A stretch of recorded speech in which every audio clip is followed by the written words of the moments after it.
Hello, everybody. Scott Golden here with Golden Opportunities Coaching. Welcome to those of you who are new. Welcome back to those of you seasoned veterans. What we do around here, we talk about coaching, emotional, and relational topics, things that will improve your quality of life. We also talk about mental health, emotional health, and all points in between, which is actually part of today's audio. And there's over 450 audios for you to check out. Hopefully, there's something in there you like. Please subscribe, like, comment below, all that good stuff. In any event, if you want coaching, because that's what I do, that's the main way I make my living, although not the only way,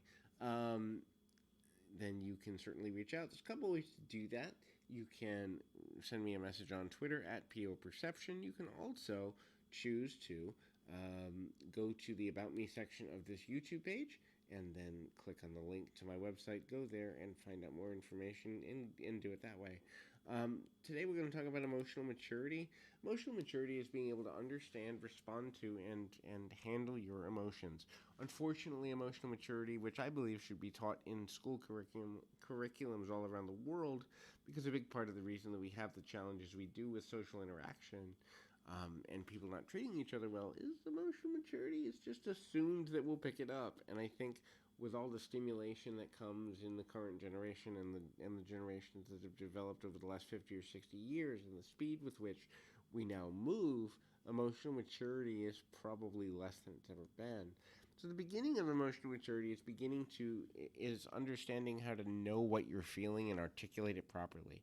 So being real with yourself is part of that, and being able to say, I'm really angry because, I'm really sad because, I'm really despondent because, and being able to admit it to yourself, not hide under masks, but also being able to share it with somebody. Now, you don't have to share it with everyone in your life, certainly, and you have to be careful who you share things with because people will leverage you upon occasion, but at least having a few people in your inner circle that know the real you is important.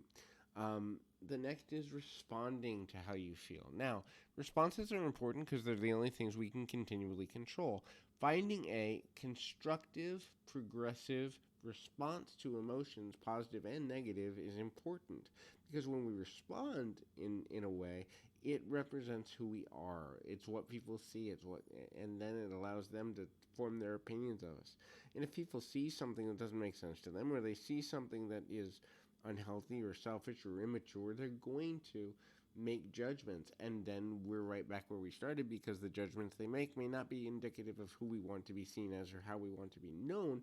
But what else do they have to judge us on, right, if we're not being forthright?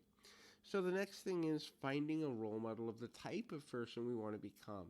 Archetypal building is based on the principle that there everyone that has ever wanted to be anyone or be known in any way has the potential to develop role models. Now, sometimes you can do that through a television character, through reading an autobiography, through watching family members, friends, teachers, and other people that are influential in your own life, or a combination of all of the above. But when you build a personal archetype, it's how do I want to be seen, and do I think I can live this way comfortably and efficiently? And finding that is important. Then one way to do that is to journal on a consistent basis. Now, I know most people are going to say, oh no, a diary, but something as simple as just an audio diary on your phone or a private YouTube channel that never gets published anywhere except for yourself, so that you can kind of go back and listen in your own voice to how you were feeling on a given day, or the emotions you were having, or the thoughts that you were experiencing, or finding a way, even with like a recording app on your phone or other format of expressing those feelings, getting them out and charting them over time can be one of the most healthy things you can ever do for your own benefit. The next thing in something like this is the continuation of kind of opening the mind. So just because you open your mind to different perspectives, be it politically, religiously, emotionally, different lifestyle choices, the way people live, the way they spend money, the way they view relationships, and all sorts of other things.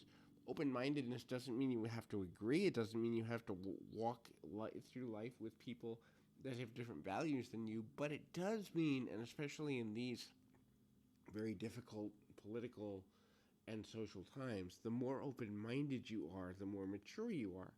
When we see people that are fighting over things that at the end of the day are not life or death issues, we oftentimes forget that these are people who are so enraptured in their emotions that they don't see how they're coming across. We see this with leaders in the religious community, the political community, sports stars, athletes, actors, everywhere we see it because they get carried away with their emotions. And now that we're a social media society, you can get canceled real quick by reacting in a way that the majority of people aren't comfortable with. The next is having patience. Now, patience is one of those things that's really difficult because patience can mean waiting on something, but it doesn't mean necessarily taking inaction. This is where people get a little bit dicey because if you wait but inaction becomes your focus, then that can be problematic for a number of reasons, not limited to when we wait and ultimately we do nothing and we're not working on other areas of our life. We're not focused on improving things for the better. We're not using our energy in other places. We can get lazy. We can also become complacent. And in the end, it can be extremely problematic. On the other side, you don't want to push something before it's ready. So beginning to understand what your goals are, how long you're willing to wait, presetting the length of time you're willing to wait, and kind of looking at life from the perspective of what am I looking to get out of this and how long am I willing to invest and how much of my energy and time and effort am I willing to invest is a really important thing. The last thing, I think it's the last thing on the list, is being present moment minded. And I say this in a lot of audios, but I think it bears repeating here. The past doesn't matter, you cannot change it. The future doesn't matter because you co-create it. What you do in every moment is what matters most because it's where your power lies. So the more present moment minded you are, the more mature you become because you understand the reality that you can only change things by how you live each moment. So live it to the best of your ability and keep your goals long term, medium term, and short term in mind and live the best life you possibly can in every moment because it's all you're guaranteed to have is this moment right here, right now. In any event, keep your feet on the ground, your mind in the moment. Till next time, everybody.